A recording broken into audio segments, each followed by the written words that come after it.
Hello meet miss மித்துனது நான் அந்த Ghibli trend வந்து நம்ம பண்ணியிருந்தோம்ல, அது அந்த ஃபெயில்ஸ் அப்படின்னு சொல்லிட்டு அது வந்து மறுபடியும் பண்ணுங்க, பார்ட் 2 வேணும் அப்படின்னு சொல்லிட்டு கமெண்ட்லாம் ஒரு 2-3 கமெண்ட்லாம் வந்துச்சு. நானும் சில வீடியோஸ்லாம் எடுத்து வச்சிருக்கேன் கிப்லி ஃபெயில்ஸ். அதை தான் பார்த்து நம்ம ரியாக்ட் பண்ண போகிறோம், ட்ரால் பண்ண போகிறோம். வாங்க வீடியோ பார்க்க போகலாமா?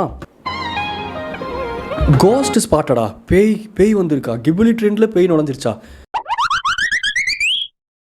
பேய்கள் நுழையாத இடமே இல்லை போலயே. சுந்தர் சி ப்ரோ கூப்பிடுங்க ப்ரோ. இதோ வந்துட்டேன். இல்லை, பேய்கள் ஓட்டுறதுல அவர் கொஞ்சம் சிறந்தவர், அதுக்காக சொன்னேன்.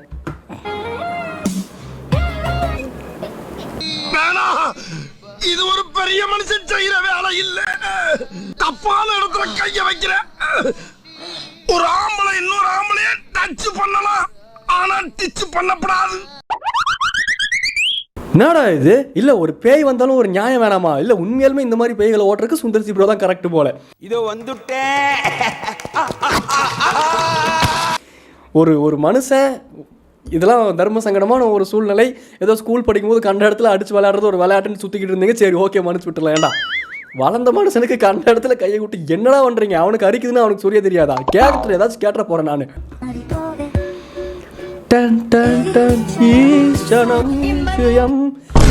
ஷோ, இது அதுக்கு மேலே இருக்குது. சரி, ஓகே, கிப்லி ஒரு பக்கம் கோஸ்ட் கிரியேட் பண்ணி கண்ட இடத்துல ஒரு கை இதுவும் பண்ணி அவனே கையை அதை வச்சுக்கிட்டு கிப்லி இங்கே பாரு, நீ பல உண்மைகளை சொல்கிற, புரியுது, அதுக்குன்னு இதை அப்ரப்டாக வெளியே போட்டு காமிச்சிருக்க வேண்டாம், படம் போட்டு காமிச்சிருக்க வேண்டாம். அந்த ப்ரோக்கு எம்பாரசிங்காக இருக்குமா இல்லையா? என்னடா பண்ற? எறும்புடா கடிக்குது, சொல்லக்கூடாதா? அவரும் ஒரு ஆண் தானே, அவருக்கும் சொல்கிறேன் கிப்லிலாம் எடிட் பண்ணுங்கிற ஆசை இருக்கும் தானே, அதுதான் சொல்ல வந்தேன் நான். ஓகே,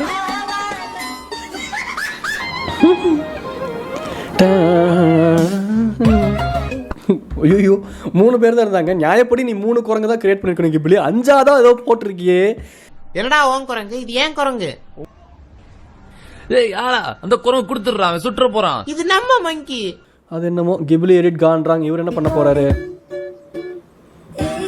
ஈசனம் ஜயம். அவளும் பெண் தானே, அவளுக்கும் அச்சம் மடம் நானும். அப்புறம் என்ன பயிர்ப்பு இதெல்லாம் இருக்கத்தானே செய்யும். நமக்கிட்ட இல்லாம யாருக்கு பயிர்ப்பு? ஆனா கிப்லிக்கு கொழுப்பு பாத்தீங்களா? ஒருவேளை கிப்லிக்கு தெரிஞ்சிருக்குமோ? Actually I have undergone one operation. நான் பொம்பளையா மாறிட்டே வரேன். டாக்டர் சொல்லிச்சு 30 daysல கம்ப்ளீட்டா பொம்பளை ஆயிடுவேன்னு. இருக்காது. கிப்லி எதுக்கு ஸ்பாயில் பண்ணிக்கிட்டு? ஹியூமன்ஸ் தான் ஸ்பாயில்டாக இருக்கும். அது எதுக்கு பாவம்? அதுக்கெலாம் ஒன்றும் தெரியாது. யதார்த்தமாக தான் கேர்ள்ஸாக மாற்றிருக்கும் அப்படின்னு நினைக்கிறேன். இன்னும் 30 நாளில் ப்ரோக்கு மீசை விழுந்துரும். அதுக்கப்புறம் ப்ரோவோட கேங்கில் இருக்க பாய்ஸுக்குள்ளே டிமாண்ட் ஜாஸ்தியாகும் ப்ரோக்கு அப்படின்னு சொல்ல வந்தேன், வேற ஒன்றும் கிடையாது. ஃபோன் பண்ண 2 minutesல நான் ரெடி ஆயிடுவேன், நூடுல்ஸ் மாதிரி. பாய். இன்னைக்கு இருந்துட்டு போலாமே.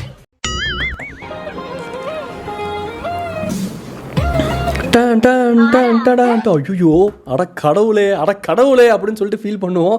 ஆனால் இங்கே கிப்லி கடவுளையே ஃபீல் பண்ண வச்சிருச்சு. நாம் யாருக்கு என்ன தீங்கு செய்தோம்?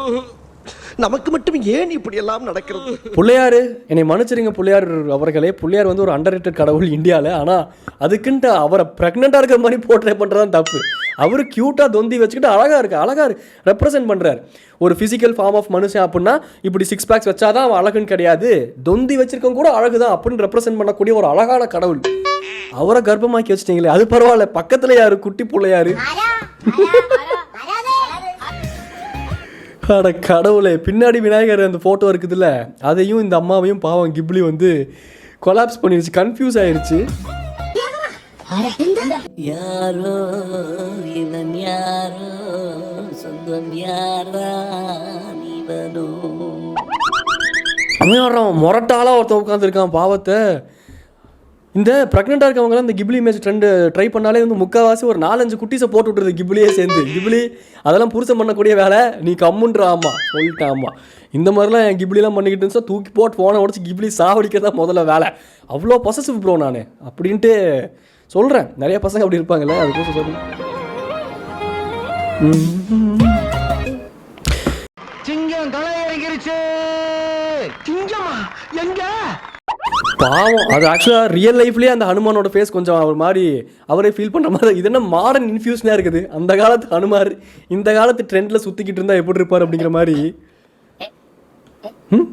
எத்தனை எப்படின்னா மட்டும் ஹனுமான் ஆனால் இந்த அனுமான் வந்து இப்போ வரைக்கும் உயிரோட தான் இருக்காரு, எங்கேயோ இருக்காரு அப்படின்னு சொல்லிட்டு சில கான்செப்ட் தியரிஸ்லாம் இருக்குல்ல, அந்த மாதிரி அவர் உயிரோடு இருந்தால் கூட இந்த மாடர்ன் வேர்ல்டுக்கு தகுந்த மாதிரி மாறி இருப்பார் போல.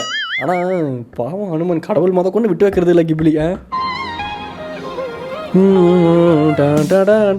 ஐயோ, கிப்லிக்கு நிறைய உண்மைகள் தெரியுதுங்க. இந்த சைனைட் ஸ்டோரி மாதிரி கூடிய சீக்கிரம் நெட்ஃப்ளிக்ஸில் இந்த 2 பேர்த்தையும் வச்சு ஒரு ஸ்டோரி எடுப்பாங்க அப்படின்னு நினைக்கிறேன். மாமியார்னு மேல பாசம் வச்சு எடுத்து கொடுத்தேன்னு நினைச்சியா? இத கட்டிட்டு மார்க்கெட்டுக்கு நீ போகணும். அங்க இருக்கிற காளமாடு சிகப்பு கலரை பார்த்துட்டு மிரண்டு போய் உன்னை துரத்தணும். இந்த முக்காவாசி பேர் இப்படிதான் அப்படியே சிரிச்சு பேசிங்கிறது வெளியே, உள்ளுக்குள்ள அருவாள் எடுத்து கட்டைக்கட்டும் சான்ஸ் உனக்கு வெட்டனாலே மட்டும் பாரு நிற்கிற மாதிரி சுத்திட்டு இருக்க வேண்டியது. புண்ணிய காரியம் இல்லடி. நீ குளத்துல காலை கழுவும் போது பின்னாடி இருந்து உன்னை தள்ளி விட்டு உனக்கு காரியம் பண்றேன் பாரு.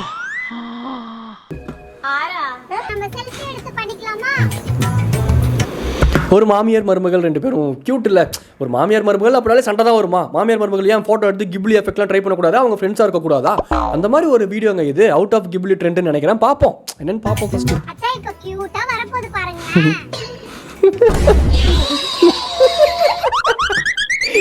நினச்சேன் க்யூட்டாக வரப்போகுதுன்னு ஹூக்கு வைக்கும் போதே நினச்சேன் ஏதோ ஒரு ட்விஸ்ட் இருக்குது அப்படின்ட்டு. ஆனால் கிப்லி முதல் கொண்டு தெரிஞ்சுக்குது ஒவ்வொரு மாமியாரும் விஷந்தான் அப்படின்ட்டு.